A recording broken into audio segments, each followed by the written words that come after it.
창세기 8장은 홍수가 점차 잦아들어 마침내 지면이 마른 사건에 대해서 기록하고 있습니다.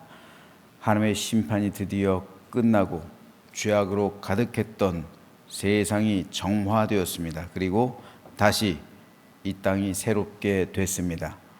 창세기 8장은 이러한 사건을 배경으로 크게 세 문단으로 나눌 수가 있습니다. 12절까지는 대홍수 심판의 종결과 노아의 확인에 대해서, 13절에서 19절은 노아 가족과 동물들의 방주 하선에 대해서, 20절에서 22절은 대홍수에서 구원된 노아의 감사 경배와 하나님의 자연 보존 약속에 대해서 기록하고 있습니다. 오늘은 이 가운데서 6절에서 12절 말씀에 대해서 살펴보겠습니다. 여기서 노아는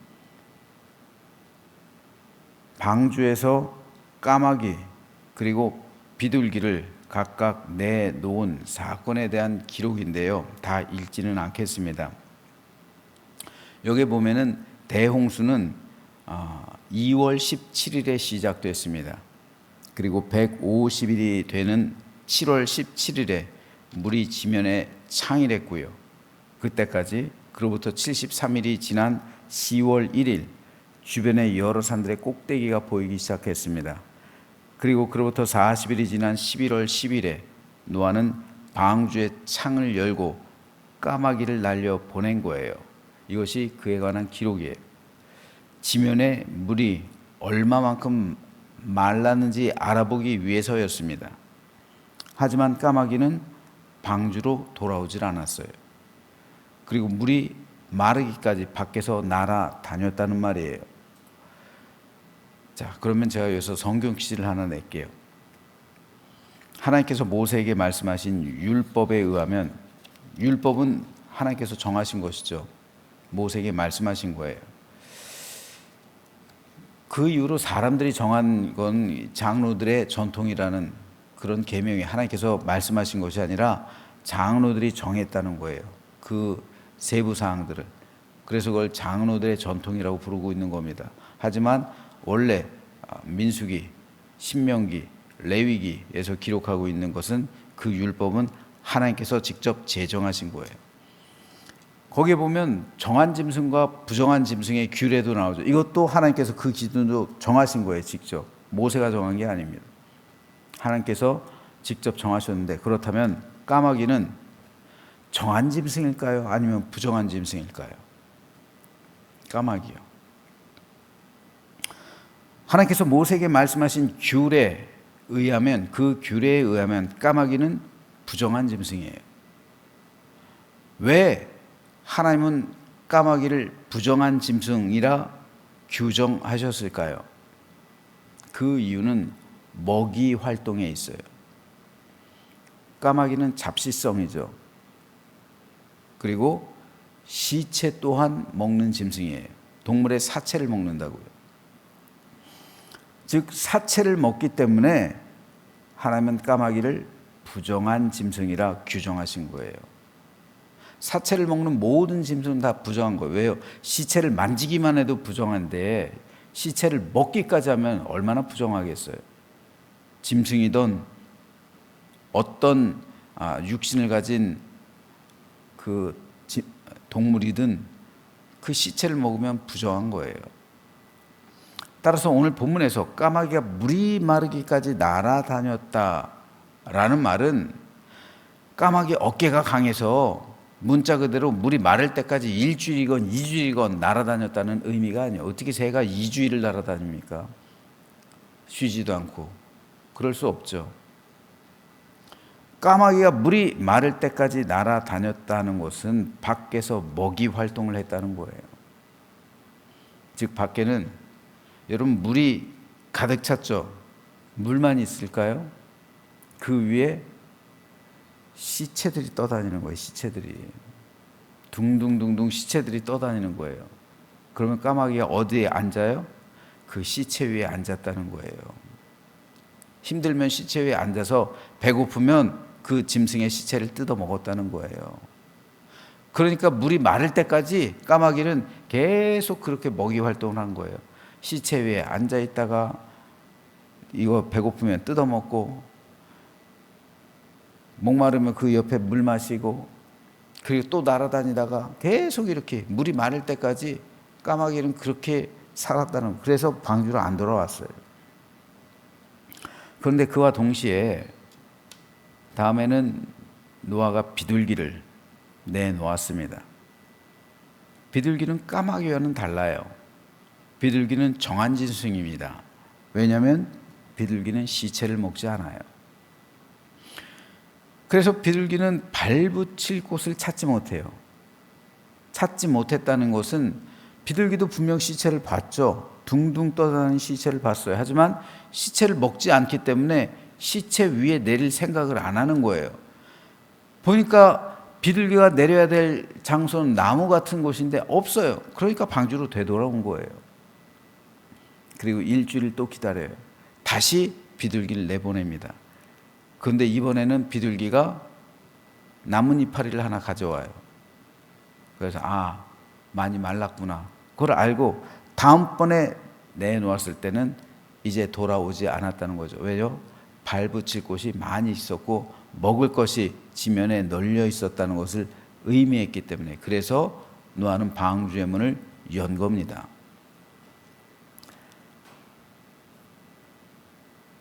비둘기가 총 3차례 나간 거예요. 그리고 그때마다 소식을 가져온 거죠. 첫 번째는 아예 물이 마르지 않았습니다. 두 번째는 물이 거짓 말랐습니다. 세 번째는 물이 다 말랐습니다. 그래서 돌아오지 않은 거죠. 이것은 세상이 회복되었음을 알려준 아주 좋은 소식이었습니다. 특별히 감람나무 잎사귀를 가져온 두 번째 비둘기가 돌아왔을 때 그 감람나무 이파리는 굉장히 희망적이다. 이제 거진 다 말랐구나 라는 좋은 소식을 알려온 것이었습니다. 사진을 한 장 보죠. 지금 보시는 사진은 유엔을 상징하는 깃발이에요. 그런데 유엔의 깃발 바깥 부분에 나무 이파리가 그려져 있죠. 이 잎사귀가 상징하는 것이 바로 비둘기가 가져온 감람나무예요. 이게 감람나무 이파리입니다.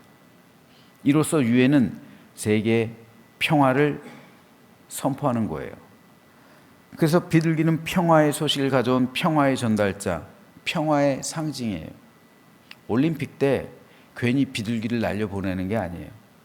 비둘기가 평화의 상징이기 때문에 평화를 상징하는 비둘기를 날려보내는 겁니다. 그리고 유엔에서는 비둘기가 가져온 감람나무 이파리를 깃발에 그려서 세계의 평화를 염원하는 그러한 마음을 담고 있는 거예요. 그런데 우리가 까마귀와 비둘기 이 두 짐승을 통해서 한 가지 좀 우리 성도들이 생각해 볼 것이 있습니다. 여러분, 방주 안에는 까마귀도 있었고 비둘기도 있었어요. 방주 안에는 이리도 있었고 양도 있었어요. 교회가 방주라면 교회 안에는 까마귀와 비둘기, 이리와 양이 함께 있는 거예요. 결국 하나님의 영원한 심판대 앞에서 이 둘의 운명이 갈리는 거죠. 그때까지는 예수님 말씀처럼 알곡과 가라지를 그냥 두라는 거예요. 그렇다면 우리는 어떻게 까마귀와 비둘기를 구별할 수 있을까요? 바로 접지 않은 장소와 먹이 활동을 보면 됩니다. 까마귀는 시체 위에 접지합니다. 그리고 시체를 뜯어먹어요. 하지만 비둘기는 배고프다고 해서 시체 위에 내리지 않고 허기지다고 해서 시체를 뜯어먹지도 않아요. 비둘기는 정결한 곳에만 발을 붙이고 정결한 먹이를 먹습니다. 그리고 비둘기는 몸에서 나오는 액이 있대요. 그것으로 자기를 날마다 씻어요. 그래서 비둘기는 순결의 상징이 되기도 하는 거예요. 평화의 상징인 동시에 순결의 상징이에요. 그리스도의 삶이 이와 같습니다. 그리스도인은 배가 고프다고 해서 부정한 장소에 가지 않아요.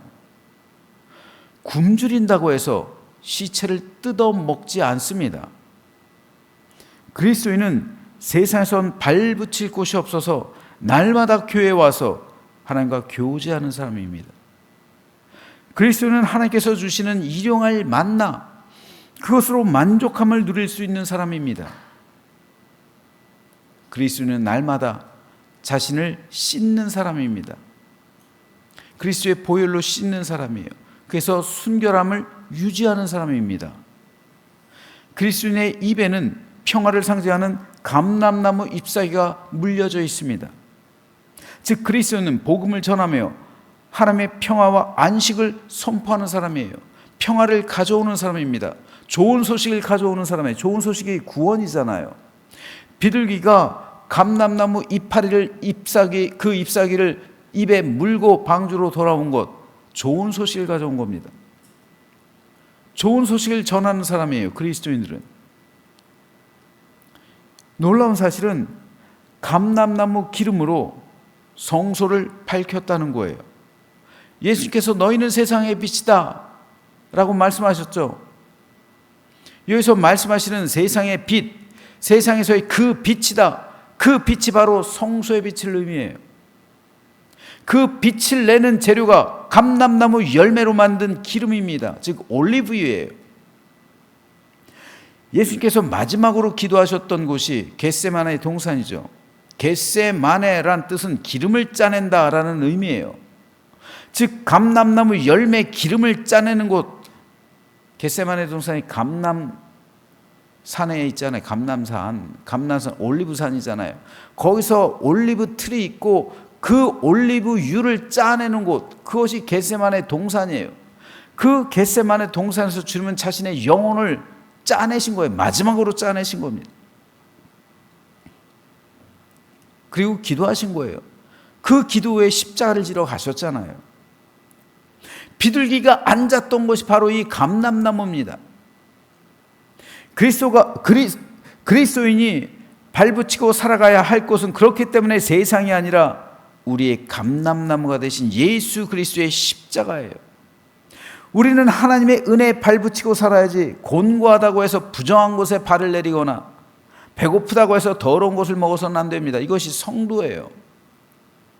성도가 우리가 흔히 시쳇말로 하는 말, 사람이 존심이 있지 말이야. 그렇죠? 사람이 존심이 있지, 자존심이죠. 그리스도인이 이런 자긍심이 있어야 되는 거예요. 배고프다고 해서 아무거나 먹어서는 안 됩니다. 그리스도인이 자존심이 있지. 내 삶이 곤궁하다고 해서 아무데나 내려서는 안 돼요.